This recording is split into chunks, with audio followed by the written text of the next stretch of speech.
Nagsisimula ang ating istorya sa isang gabing binabayo ng napakalakas na ulan. Sa labas ng gusali ng Black Death Sect, isang misteryosong lalaki ang dumating na napupuno ng takip ang buong katawan. Nang bigla na lang kumidlat ng napakalakas dahilan ng pagkabunyag ng napakaraming anino na naghihintay sa pasukan. Ang mga ito ay pagmamay-ari ng hindi mabilang na mga martial artist ng sekta, naghihintay sa misteryosong lalaki dala-dala ang kanilang mga armas.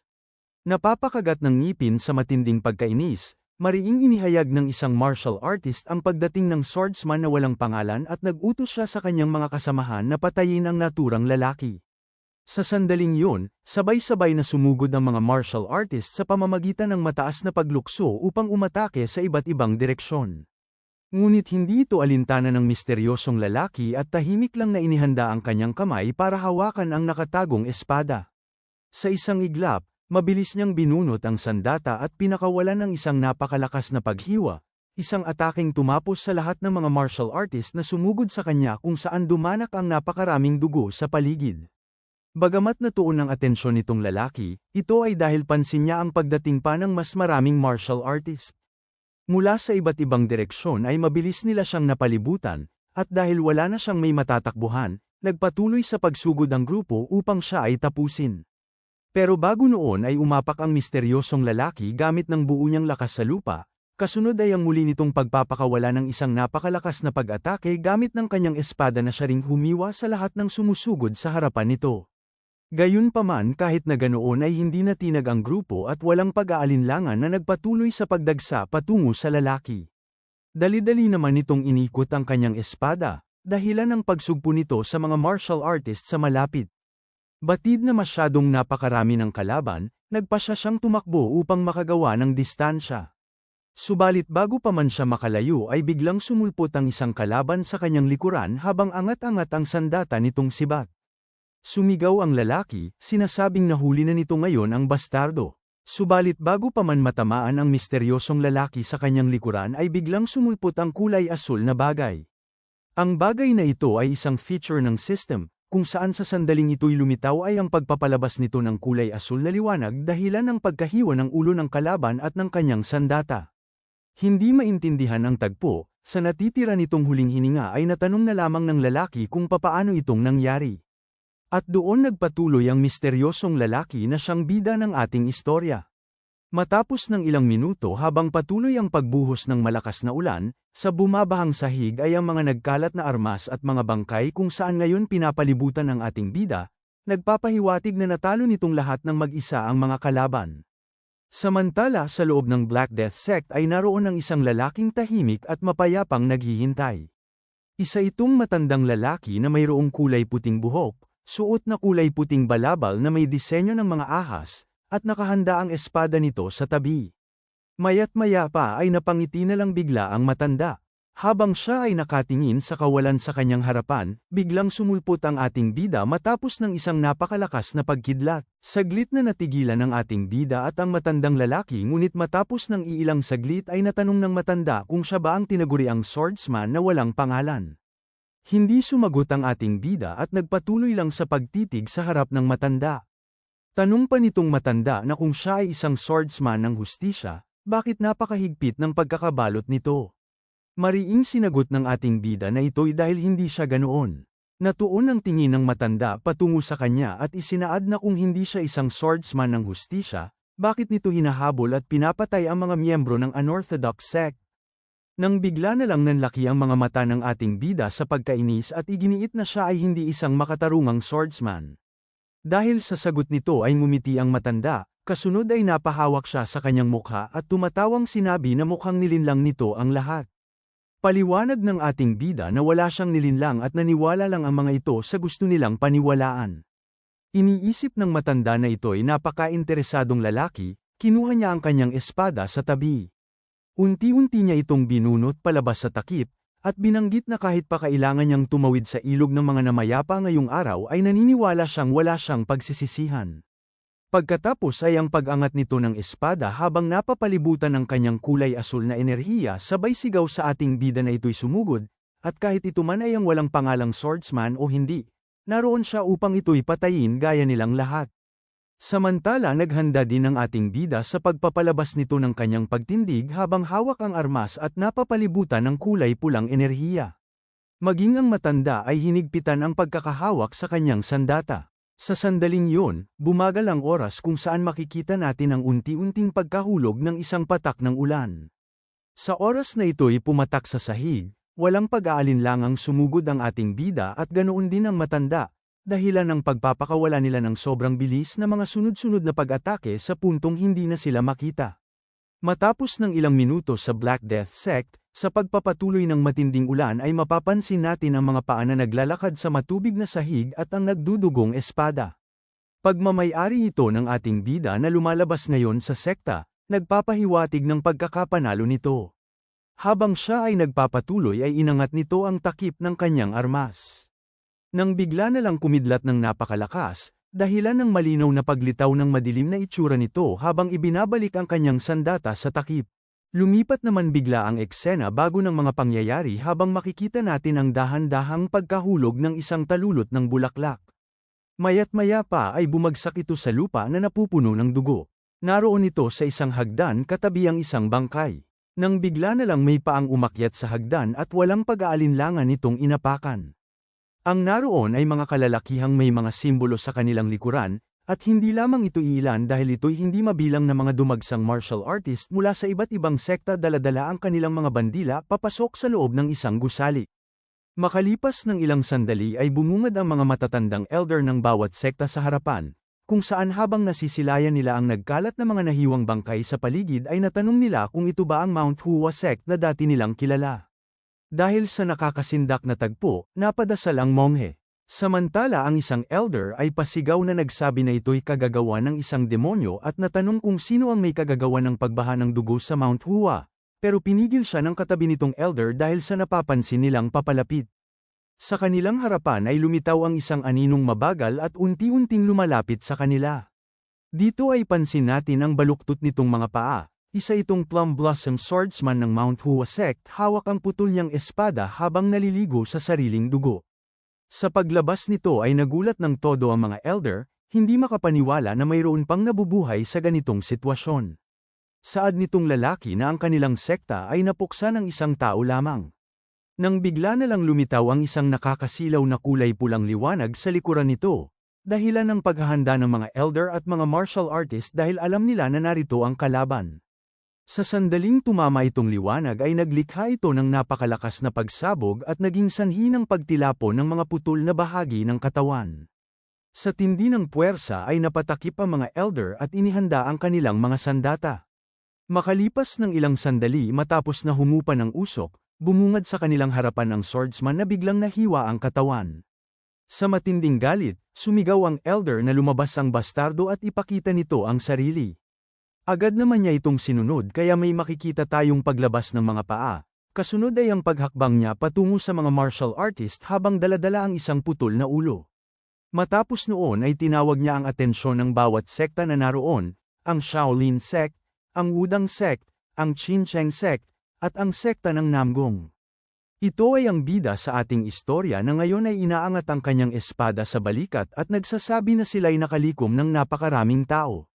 Bagamat pinagsabihan lang siya ng mga elder na manahimik, tinanong siya ng elder ng Wudang kung sino siya at bakit niya ginawa itong pagpaslang. Napakamot ng ulo ang ating bida at ipinaliwanag na pumunta siya roon dahil mayroong nagsabi na ang Mount Hua sect ay ang pinakamalakas. Nang bigla na lang nitong itinapon ang hawak niyang putol na ulo, ito'y ulo ng isang matandang lalaki na nagpagulong-gulong sa harap ng mga martial artist. Dagdag pa ng ating bida habang ipinapalabas ang kulay pula nitong enerhiya na mukhang ang chismis na yun ay hindi kapani-paniwala. Natigilan ang mga elder ng bawat sekta nang maunawaan na ang ulong ito ay pagmamay-ari ng sect leader ng Mount Hua. Nang bigla na lang na muling inangat ng ating bida ang kanyang espada, at habang itinuturo ito sa mga kalalakihan, tanong niya na dahil sila ay pumunta roon ng sabay-sabay, mas malakas sila sa Mount Hua hindi ba? Sa tindi ng panggagalaiti ay buong lakas na pasigaw na nag-utos ang elder ng Wudang sect na siya ay manahimik. At habang ipinapalabas ng bawat elder ang kanilang mga kapangyarihan ay napagdesisyonan nilang patayin ngayon at doon ang ating bida upang makapagdala ng kapayapaan sa mga kaluluwa ng miyembro ng Mount Hua. Matapos ng ilang saglit ay ang napakabilis ng mga itong pagsugod, kung saan ang sila ay makalapit sa ating bida ay ang sabay-sabay na pagpapalabas nila ng kanilang malalakas na mga teknik upang umatake. Nasisilayan itong tagpo, may tuwalang na naisip ng ating bida na sobrang saya talaga sa lugar na iyon. Matapos noon ay ang paglipat ng eksena pabalik sa realidad kung saan naroon ang ating bida suot ang isang VR headset. Kaagad niya itong inalis sa kanyang ulo, at matapos ng matagal nitong paglalaro ay napabuntong hininga siya ng malakas habang nakaupo sa isang sofa. Hawak ang kanyang leeg, natanong niya kung sobra pa ba sa kanya ang pinagsamang pag-atake galing sa ganoon karaming kalaban. Sa itaas ng lamesa sa kanyang harapan ay makikita naman natin ang case ng laro na kanyang ginamit, ang larong tinatawag na Murim Online. Isa itong bagong gawang virtual reality sa mundo ng Murim, at ito'y kilala sa malupit nitong karahasan, kasama ang pagputol sa kamay at leeg, at sobrang marahas na aksyon. At kahit puno ito ng mga reklamo na humihiling na isara ang kanilang serbisyo, gusto ito ng ating bida dahil walang ibang laro ang katulad nito. Napapakamot sa kanyang ulo habang mayroong lumalabas na balita sa telebisyon, naisip niya na kailangan niyang gumawa ng mas maingat pang paraan sa susunod. Sa telebisyon ay ang pagbabalita patungkol sa pagkawala ni Mr. No ng Dido Corporation. Naririnig ito, naisip ng ating bida na marahil ito'y isang asasinasyon. Sa likod ng mga kurtina kung saan siya ay naroon ay maririnig naman ang umiiyak na boses na humihingi ng tulong, dahilan ng mabilis na paglingon ng ating bida patungo sa pinanggagalingan nito. Dahil dito, mayroon siyang naalala, kaya kinuha nito ang isang mahabang bagay sa likod ng inuupuan niyang sofa. Pagkatapos ay tumungo siya sa kinaroroonan ng boses at doon ay bumungad ang isang lalaking nakagapos at nagmamakaawang huwag patayin. Ang lalaking ito ay walang iba kundi ang lalaking hinahanap sa balita na patuloy ngayon sa paghingi ng tulong. Bagamat napaupo lang ang ating bida sa kanyang harap at napatakip ng bibig habang inaangat ang malaking martilyo. Kasunod ay ang marahas na pagpisil niya sa pisngi ng lalaki at pagtatanong kung gusto ba nito ng kanyang tulong. Naiiyak na nakiusap itong lalaki na hindi niya alam kung bakit siya nito kinidnap pero wala talaga siyang ginawa. Nang bigla na lang mayroong itinapong mga larawan ang ating bida sa kanyang harapan, mga nakakasindak na larawan habang pinapahirapan niya ang iba't ibang mga babae, kaya nagugulat at nababahala nitong natanong kung papaano niyang nakuha itong lahat. Bagamat napatayo lang ang ating bida at habang inaayos nito ang kanyang hawak na malaking martilyo ay pinaliwanag niya na kung wala itong ginawang masamang bagay ay hindi siya nito magiging biktima. Buong loob na nagmakaawa itong lalaki na siya ay patawarin dahil nagsisisi na siya sa kanyang mga ginawa. Ngunit bigla na lang buong lakas na hinila ng ating bida ang buhok nito sabay sabi na pamilyar sa lalaki ang salitang patawarin. Dagdag pa niya na kung siya man o ang lalaki ang nakakarinig sa mga salitang yun, hindi ba ito nakakasawa na? Matapos noon ay iniunat ng ating bida ang kanyang braso upang itaas ang sandatang hawak para ihampas sa lalaki. Ngunit bago pa man matamaan itong lalaki ay ang pag-iba ng ekspresyon sa kanyang mukha, kasunod ay ang buong lakas niyang pagsigaw kung saan gamit ng kanyang katawan ay itinulak nito ang ating bida. Dahilan kung bakit ito napaatras at nagawa nitong mabitawan ang kanyang armas. Gamit ng natitira nitong lakas, nakawala ang lalaki sa pagkakagapos ng kanyang mga kamay. Napapakagat ng ngipin sa inis, habang hawak-hawak ngayon ang malaking martilyo ay binalaan niya ang ating bida na itong bastardo ay mamamatay ngayon. Makalipas ng ilang saglit ay nanlaki naman ang mga mata ng ating bida at siya ay napangiti. Ito ay dahil walang inaaksayang oras na sumugod ang lalaki angat-angat ang sandata upang ihampas sa ating bida. Sapagkat mabilis na ginalaw ng ating bida ang kanya mga paa, dahilan kung bakit bahagya nitong naiwasan ang ginawang pag-atake ng lalaki. Ang pagkakataong ito ay naging isang malaking oportunidad kaya nagpalabas ang ating bida ng isang buong lakas na pagsuntok. Na siyang kaagad na tumama sa katawan nitong lalaki, sa lakas nito ay napabukas siya ng kanyang bibig at tumalsik ang laway nito palabas. Pero hindi pa dito nagtatapos dahil gamit ng kanyang tuhod, muli nitong inatake ang lalaki sa kanyang ulo dahilan ng napakalakas na pagtilapon nito sa malayo. Dahil sa mga malakas na pag-ataking ito, saglit na nawala ng malay itong lalaki habang nakahandusay sa sahig. Maya't-maya pa ay ang paggapang nito patungo sa pinanggagalingan ng liwanag habang paulit-ulit na nagsasabi na lumayo ito sa kanya. Buong lakas pa nitong pagmamakaawa ng paulit-ulit na ayaw niyang mamatay. Sa sandaling maabot niya ang pintuan na pinanggagalingan ng liwanag, kaagad siyang napasandal upang makapagpahinga. Nang bigla na lang nitong naramdaman ang maginaw na ihip ng hangin na nanggagaling sa loob. Sinubukan niyang tingnan kung ano ang naroon, at bumungad sa kanya ang kapangipangilabot na tanawin. Ito'y hindi mabilang na mga nakabalot na bangkay na napaloob sa isang maginaw na silid. Habang siya ay natitigilan ay mapapansin natin ang pagdating ng ating bida sa kanyang likuran, iniisip na karamihan sa mga tao ay herbivores. At sa kaunting bilang ng mga carnivores, sila ay umaatake, nangangaso, at kinakain nila ang mga mahihina kesa sa kanila. Para naman sa ating bida, siya ay ang humahabol sa mga carnivores, at siya ay isang hunter. Napansin ang paglapit ng ating bida, nagmakaawa itong lalaki na lumayo ito sa kanya. Pasigaw pa nitong dagdag habang napapamura na itong bastardo ay huwag lumapit. Nang bigla na lang mayroong sumipa ng napakalakas sa pintuan ng silid na kanilang kinaroroonan dahilan ng pagbukas nito. Naroon ang maraming bilang ng mga pulisya na mabilis na dumagsa patungo sa loob. Sa sandaling marating nila ang kinaroroonan ng dalawa, inutusan nila ang ating bida na tumigil. Ang isang detective na nangunguna sa mga pulisya ay tinawag ang ating bida sa kanyang pangalang Dong Bangso at may kinuhang bagay sa loob ng kanyang damit. Ito'y identifikasyon na nagpapatunay na siya ay kabilang sa puwersa ng pulisya, sabay sabi na sa hinala ng kidnapping, maling pagkakakulong, at pagpatay, inaaresto niya ito na siyang umagaw sa atensyon ni Bangso. Hindi alam kung papaano nakarating roon ang mga pulis, natanong niya kung papaano nilang nalaman ang lugar na iyon. Nang bigla na lang nagpaputok ng baril ang detective. Hawak-hawak ang baril, nagsabi siya na ito'y tunay na bala at hindi ba siyang nagsabi sa bastardo na ito'y tumigil. Napatitig naman ang ating bida sa marka ng bala na tumama malapit sa kanya. At habang siya ay nakatayo sa harap ng napakaraming bilang ng kalalakihan, mayroong pumasok sa kanyang isipan. Naisip niya na ito'y pamilyar na sitwasyon dahil parang siya ngayon ay nasa loob ng laro kung saan nakaharap din ito ang maraming bilang ng mga martial artist. Makalipas ng ilang saglit ay napangiti siya, at naagaw ang atensyon ng detective dahil sa pagtatanong nito kung alam niya ba itong bagay. Inihayag niya na pumatay ang lalaking iyon ng kabuuang 6 na babae. Dagdag pa niya na pinahirapan niya ang mga ito, kumuha pa ng mga larawan habang pinaglalaroan sila, at pagkatapos ay pinatay. Itinuturo ang mga nakabalot na bagay sa loob ng freezer, paliwanag pa ni Bangso na ang sa tabi ng lalaki ay mga bangkay na kagaya nito dahil halos sa kanilang lahat ay mga mamamatay tao. Dagdag pa niya habang nanlalaki ang kanyang mga mata, na itong mga lalaki ay mga hayop dahil sila ay mga carnivore na nangbibiktima ng mga karaniwang tao. At habang siya ay nagpapalabas ng seryosong nakakatakot na mukha, wika pa niya na siya ay isang hunter lamang na nanghuhuli sa kanila. Tanong niya sa detective na ikinabahala ng todo ng lalaki, na nauunawaan niya ba ito dahil ang dapat nitong binabaril ay hindi siya at itong bastardo. Bagamat sagot lang nitong detective habang itinututok ang baril at sumisindi ng sigarilyo ay kung ganoon ba.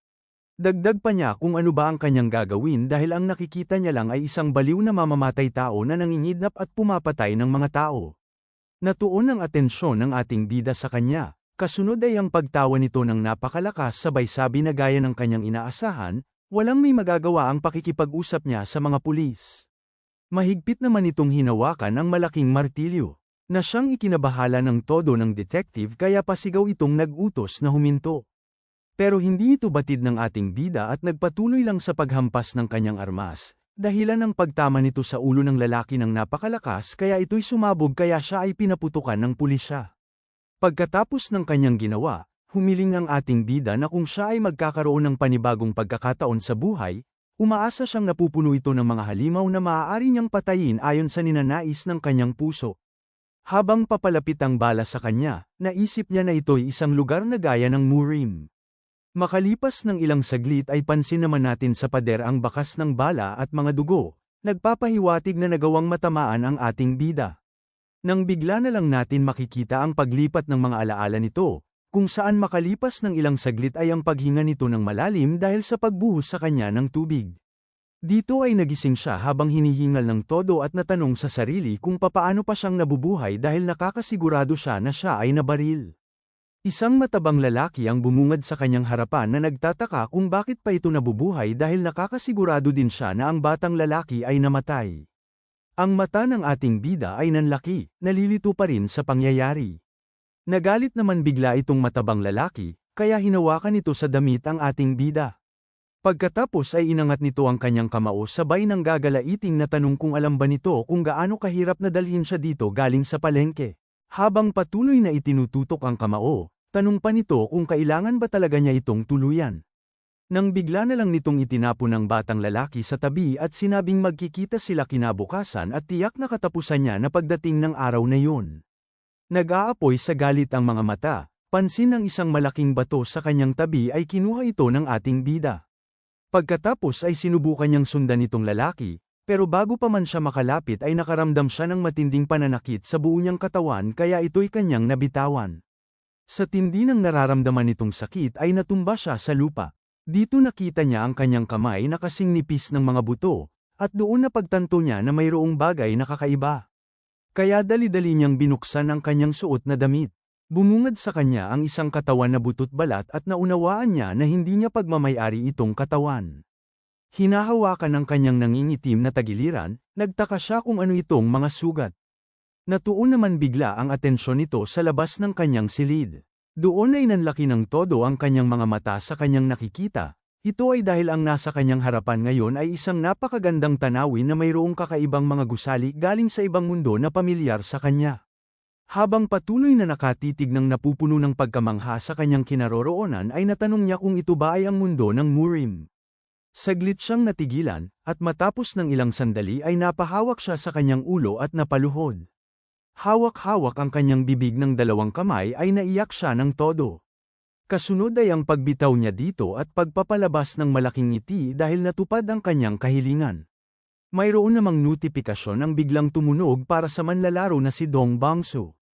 Isang mensahe ang lumabas, binabati siya sa pagdating niya sa Murim Online, ang mundo kung saan naninirahan ang pinakamalakas. Dahil dito, natawa na lang ng histerikal ang ating bida na parang isang baliw.